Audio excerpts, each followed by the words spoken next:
Animal bites are a common presentation in clinical practice, affecting individuals of all ages.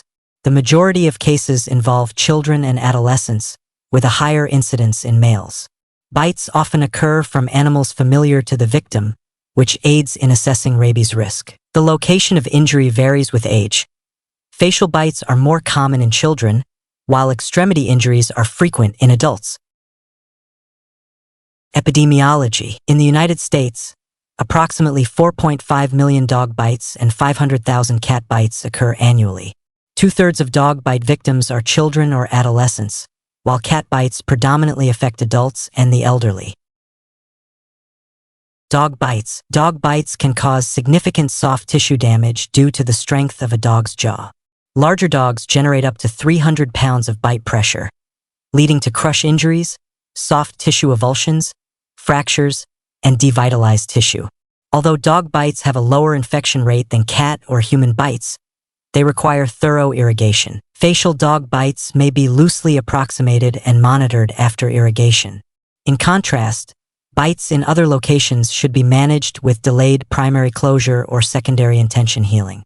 If infection develops, necrotic tissue excision and further irrigation are necessary. Severe cases may require debridement of infected bone or amputation of digits.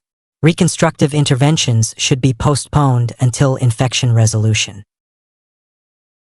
Cat bites cause deep puncture wounds due to narrow, sharp teeth. These wounds often penetrate joint capsules or the periosteum. Cat bites have a higher infection risk than dog bites, frequently leading to delayed presentations and complications. The true incidence of infected cat bites is difficult to determine due to underreporting. Estimates suggest that 6% to 30% of cat bites require hospital admission, though the higher range is likely overestimated due to unreported cases. Wound management remains debated, with literature supporting both primary closure and secondary intention healing.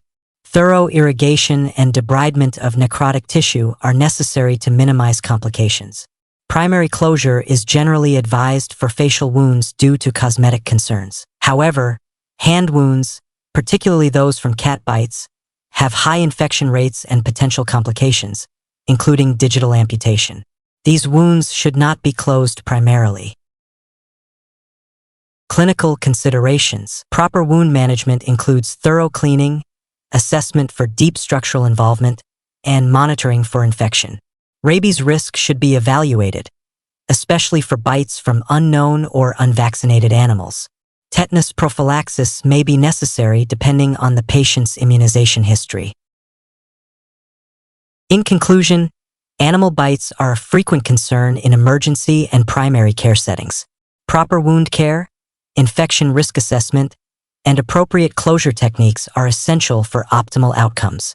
Recognizing high-risk wounds and initiating early treatment reduces complications and improves healing.